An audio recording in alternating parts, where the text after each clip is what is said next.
Well, I find it a bit exciting because some of the elders have had possum skin cloaks made for them and they've never actually made a possum skin cloak themselves.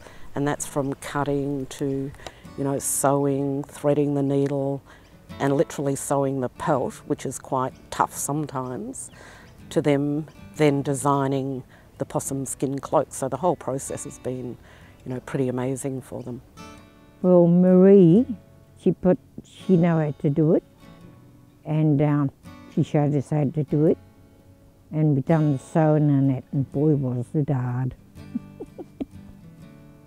We get them from basically bush in New Zealand, and we use, traditionally you would have used kangaroo sinew, but we use a waxy thread, which is like a synthetic sinew, and big needles, and basically it's laying them out, mapping your cloak anywhere from like a 20 pelt cloak that we've made with the aunties up to a 30 or 40 pelt cloak.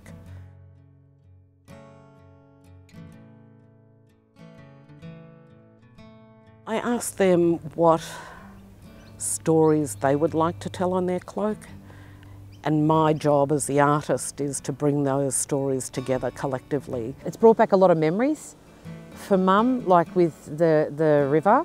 So one of the stories that she told, and she even told here, with looking at the symbols, the river, was that when she was younger, they had to get to school, they had to go on a canoe, and the older girls or boys would row them up the river. So she was always wishing or hoping that they didn't live in Menindee when it hit her turn to be 16. Yeah, because she didn't want to row anyone up the river. Yeah. Mine's just about mutton birds. Mutton birds and my people and the way we used to live.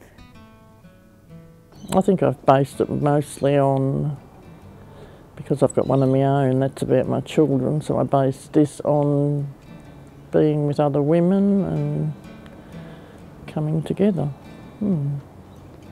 I had a suggestion, and I think they're going to do it, is of us putting our hands in mixed ochre and putting our handprint on the cloak. And to me that's there forever.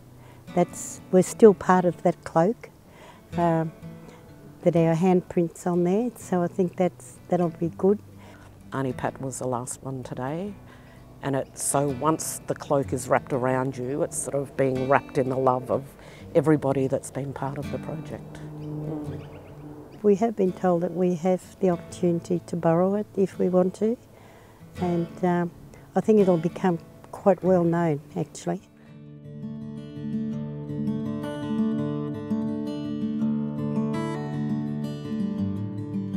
Communities are now using possum skin cloaks in ceremony, in burials, baby naming days, and people are now making baby possum skin cloaks for their children.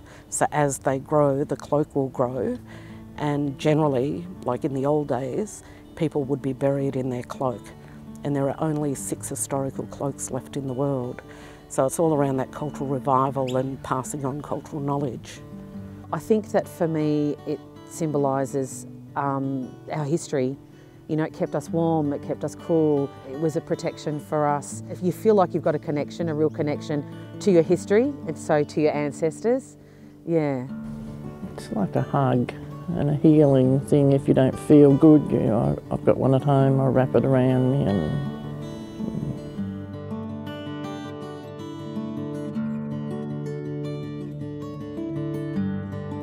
in my own immediate family, we don't have any aunts or uncles, any elders left in our family, like we're it, my generation, and to be able to hang out with them and just, talk about anything and even stuff from the old days is just amazing, yeah. What I've enjoyed is the mateship that we've built amongst each other, and getting to know each other, and we've had time to tell little stories, little secrets, and that's been good. I think, well, for one, seeing that my mum's really enjoying it. She doesn't talk a lot while she's here. She's an observer, but she talks about it when we get home, and even driving here today, she said, I'm really going to miss this. I enjoyed the company. I enjoyed doing this. As I said, it's very different for me. That statement of you're never too old to learn is really an important statement. That you can always catch up on things if you leave yourself open to it, you know.